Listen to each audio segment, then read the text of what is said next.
Reese was going through what was probably the most difficult day of his life, and I could offer nothing to help and be there with him. And it was bizarre that it was a story that I was at the center of, and yet I felt like an outsider because I was unconscious for most of it.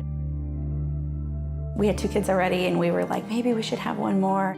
So when I went and did the ultrasound technician said, well, there's 2 sacs. And I was like, is that normal? And she said, yeah, if you're having twins. And I just started laughing. A mixture of fear and laughter. The pregnancy went remarkably smooth. I mean, I was tired and exhausted, but it went really, really well. We went on Tuesday night to be induced and got the epidural and got comfortable. The whole birth went very smooth, all things considered. I felt so tired. I couldn't hold my eyes open. I felt really weak. I felt like I was bleeding a lot, but I thought maybe that was normal. So they were checking that out for different reasons for hemorrhaging, and that came back clear, which Erin's doctor was very suspicious about, because she said there's really no way it's clear.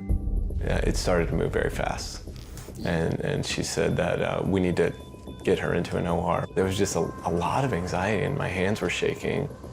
It was a good 40 minutes or so probably before I heard anything. And I looked up and the doors opened. It was Dr. McLean, and I saw her eyes, and immediately I knew something was not right, and she was shaking her head. And she just said, it's not going well. She's not okay. She's losing a lot of blood. Just sitting in a corner in the hallway, and I was praying, and part of me is saying, God, I trust you. I trust you. And then there's a part of me that's just screaming and angry and just like, why? We just had 2 babies. There's no way I can do this as a single dad. And then the thought creeps into my mind, like, what is the conversation gonna look like with Gavin and Kate? How am I gonna tell them that their mom's not coming home? Are they gonna resent the babies? Am I gonna resent the babies? You know, all this is kind of starting to hit me, and there's a part of me that's just desperate and just saying, God, I trust you, and I need you to come through. And somehow simultaneously, he was like an enemy and a closest friend at the same time. I remember feeling incredibly vulnerable. I kept looking at the doors, waiting for the doors to open, and then I saw them open, and I saw Dr. McLean again, and the expression on her face was completely different. And she was smiling, and she said, well, she's stabilized. You know, we did this procedure with called a Bakri balloon. So at that point, she said, you can come see her. She's in recovery. She's not totally out of the anesthesia, but you can come see her. But for me, just to talk to her was so relieving.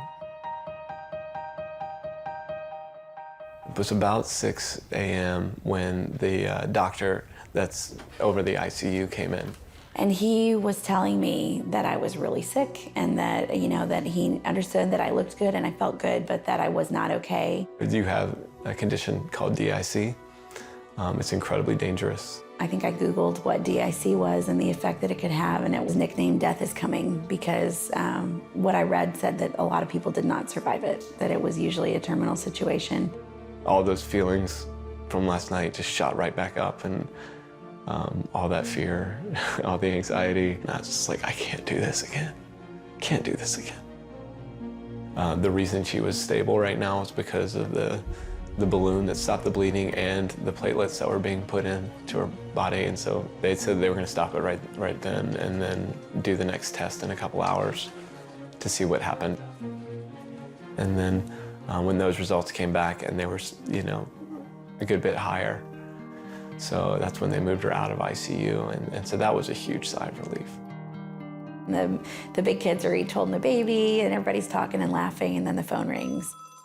It's Dr. Lewis to let me know that we could stay at the hospital where we were, and that when the balloon came out, if I started bleeding again, they could do a hysterectomy. If not, that I could go to Winnie Palmer in Orlando, and that if I started bleeding when the balloon came out, there were less invasive measures that they could use there. And it was a reminder that the situation's not done, and there's still another procedure. We still don't know how that's gonna go, and there's a choice to make. In a hospital of 700 or 800 beds, there was 1 available, and that if we wanted to transfer, we had to do it right then. The doctor came in first thing in the morning and explained to me that they would slowly drain the fluid from the balloon. I had absolute confidence that God was in control, that he was holding us in his hands but that, his will could include me not surviving.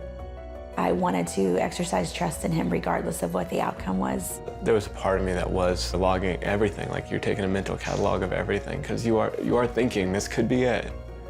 So my nurse came in to kind of help me get cleaned up. She's checking the stitches and everything. I started feeling like maybe the balloon was coming out. And then I just feel it like come completely out. And I look over at my sister and we're both just like holding our breath because I'm thinking, am I gonna die instantly?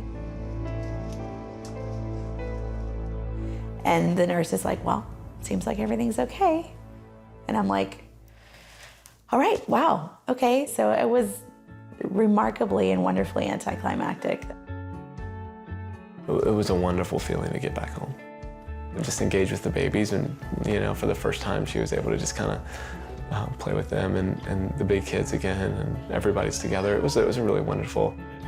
I think about that first night that we were home and everybody was in bed, and Reese and I got into bed, and I think we just cried and held each other. It was so, I think we had both been kind of holding it in. I think that's when I started to really experience the gravity of what happened. And then I think for a few days there, it was like every single thing that I did thinking, I could have missed this, I could have missed this, I could have missed this. She's 100% recovered now. There's no residual effects or no side effects of anything. As a mom, you want to be with your kids. And as a parent, it's easy to feel like the very best thing for your kids is you. The very best thing for my family is me and Reese, but it's ultimately not true because the very best thing for them is Jesus. Pain is very real for everyone, but comfort is not. To be able to walk through pain with comfort, with confidence, it transcends the world, and it's something that can happen in no other way but through difficult circumstances. So in a way, you're at the end of it especially, it's just a gratefulness to God for letting you walk through it. Our story would never be the same without it. I wouldn't trade it for anything.